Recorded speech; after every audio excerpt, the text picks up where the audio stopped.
So, in places like Nepal and Indonesia that have been rocked by violent protests recently, what do you think needs to happen for lasting political change? Young people representing and being able to be represented at every level of the political process, I think is really essential. You need protests to move off the streets, and you need to have them turn into policy.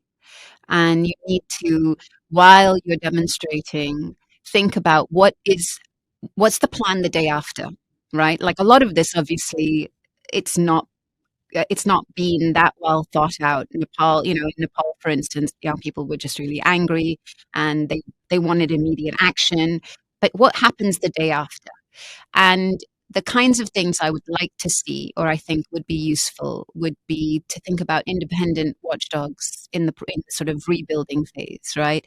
Look at like the kinds of people that you want in the judiciary when you're looking at getting rid of corruption, because those are the people that would adjudicate over these kinds of cases.